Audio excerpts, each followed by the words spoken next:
Hi, you guys. Welcome back. And if you're new here, welcome. My name is Pao, and I basically talk all things bookish. Today, we are talking more about applying to library assistant jobs. Your girl did not get the last one that she talked about, but I do come here to report what I've learned and the questions that they have asked me. Recently, I just came back from another interview, and by back, I mean from my desktop, because this one was actually a video interview. How it started is basically that I got an email after applying saying that I had made it through the first round of interviews, and if I was willing, I could start my interview right then and there. I was really confused because I was like, what does that even mean? And it turns out that this city in particular has actually formed a contract with a software where it allows you to get prompted with questions and then you record your answers and then you just send those answers to them so that I guess there's less human interaction that way. I'm not really sure why they do this, to be honest, because it was a little nerve-wracking getting in front of the camera just to answer interview questions, because I feel like they're judging my house as well, you know? And I was just prompted 5 questions, which I was just like, okay. I thought they were going to be timed, but they were really generous with that. They gave me unlimited time in terms of how much time I could take to read the question, and they also gave me unlimited times to re-record my answer, and then the length of time that they let me answer the question was 1 minute. I was like, okay, cool, got it. And it was a cool experience. At the beginning, you do have to click a link and then it takes you to a certain website. That website actually secures your actual screen, so it kind of screen locks you in there, and I'm just like, I wonder why. And then I found out through other people it's because they don't want you to use ChatGPT for answers or anything. I'm like, that's why I prep. That's literally why I prep myself, so that I don't have to rely on ChatGPT. That being said, I do remember right after recording something, they let you see what you just recorded. So you get to see your actual playback before hitting submit and moving on to the next question. And I found that really good because sometimes I would stutter more than I actually thought. And I was like, oh no, we're gonna retake this, we're gonna redo it. So it was an interesting experience. This was my first time doing this type of interview. I think I did pretty well. I did put on makeup. I did put on some clothes specifically for this interview, even though you only basically saw my top half and then up. And then I did have to clean up my room since the webcam was registering my background.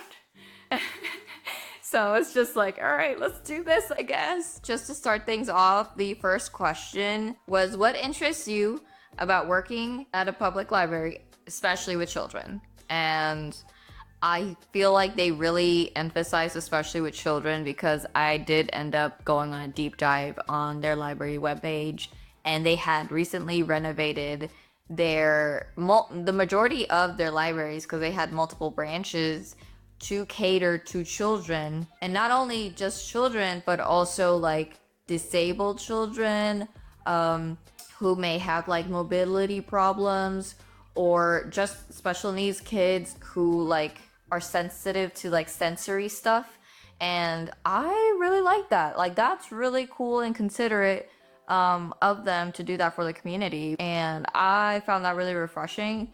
You know, when I got the question, I was like, okay, so this is definitely because they want to see if you even are okay with children. The way I answered this was basically twofold. Obviously, I do have experience working in a public library for a year as a part-timer, but the reason why I want to work at a public library is because I want to continue my library experience. I want to keep going into that library world. And then specifically with children, I love the fact that I am able to reach a different audience. I'm bilingual, and I remember not finding anybody who spoke Spanish that was fun. It was always just like old people. And by old, I mean like senior citizen. So I just remember having a tough time as a child who is bilingual, like being able to get like the words across for help, right? I needed help in finding like a book. I remember my first like, experience just going to the library and it being stressful because nothing was in Spanish.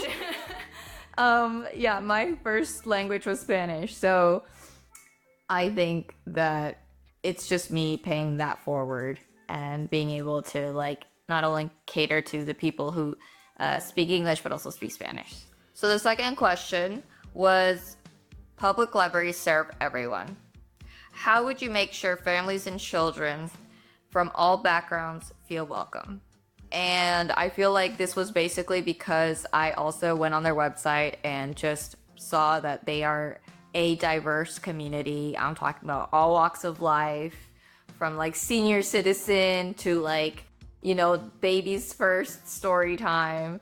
And of course, there's so many people from so many different types of like places. And I basically was honest and I was like, I would treat everyone with, the respect and the patience that everyone deserves. Like, maybe sometimes if you don't understand somebody, your body language says it all.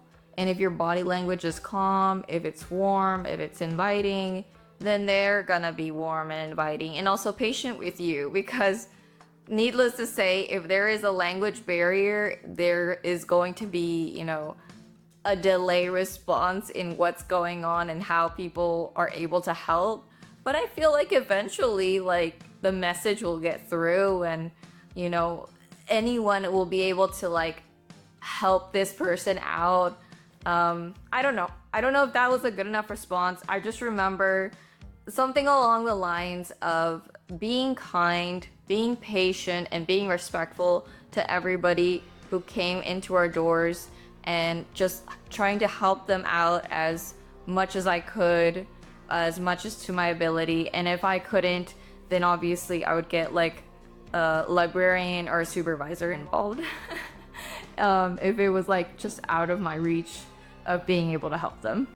So the third question was, what does good customer service mean to you in a public library? I guess like for me, it was a lot of talking about my past experiences in my past jobs as an actual public servant in the library. It's a lot about just being able to communicate with people, being able to tell when somebody needs help without being prompted, and also just being aware of everyone.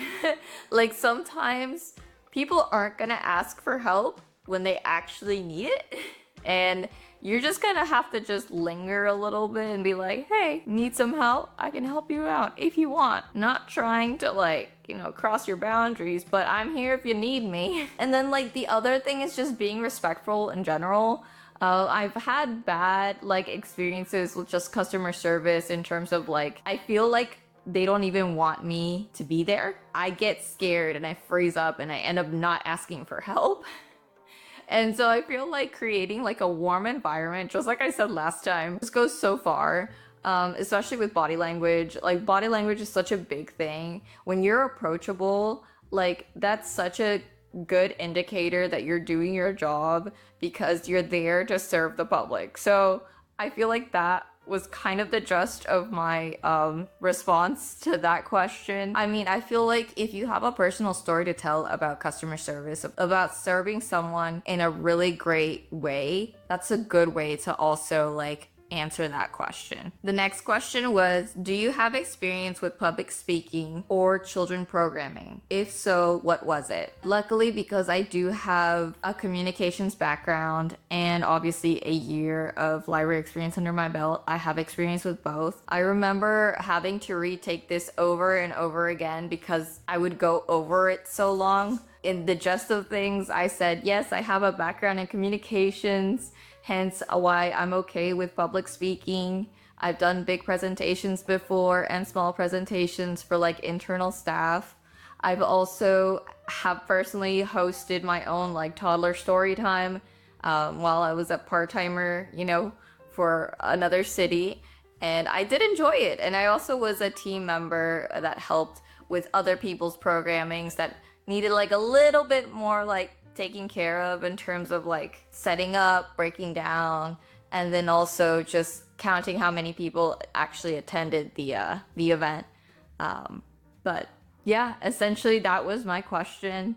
Hopefully, if you get this question, you can also like go back and see if you have like any experience in just being a team member or like publicly speaking. And publicly speaking doesn't have to be like a big presentation. It could literally be like you being in charge of a meeting for you and your coworkers. Like, hey team, today we're just gonna do this, this, and this. Cool, cool. That's public speaking. And then with children's programming, same kind of deal. Like if you have experience in customer service, you cater to also the children's parents. Like that kind of goes along the vein of like, well, I may not have actual like children's programming experience, but I do have like experience in dealing with children's parents. And then you kind of, go along with that. They just want to see if you are capable of like just speaking and being present with people, I feel, with this question. And then the last question, which I honestly started to laugh a little because I was so ready for like the last question to be like the scariest one, right? I'm like, this is it, all right? I'm almost there. Last question, here we go. Are you fluent in other languages? And if so, which? And I was just like, oh my God. So, yeah, obviously I did tell them that I was fluent in Spanish, but not only that, I gave them a little story of just literally how I just said, how I had a hard time as a child finding things because I was a Spanish speaker first and then English speaker second. And it would have been very refreshing to have found like a staff member who spoke Spanish and understood what I was looking for book-wise as a child, who wasn't like an old person, like an old lady. And yeah, I was really excited to tell them about that. I also told them about my personal love to just like Japanese manga and anime. Like currently I'm really into that. I've been into that. And I kind of have been studying a little bit of Japanese here and there because some of the stuff isn't translated. And I just want to keep watching and I want to keep reading and I kind of like don't like waiting for like the translations, but at the same time I'm nowhere near reading fluently or anything. But I've been starting to get better at like when I'm watching manga or when I'm watching anime, I recognize what they're saying. So that is something, that is progress, and I'm really happy about that. So that is it. That was the 5 questions that they asked me during my last interview. Please send your positive vibes my way because your girl still needs a job. Still needs a job, still looking for one, but I'm a happy camper so far. Okay, I've been having such a great time just like applying and seeing if I get it and making these videos for you. So if you guys found any value in this, if this sparked anything, please like, comment, subscribe, and join me on the journey. Thanks for everything, you guys. Until the next one. Bye.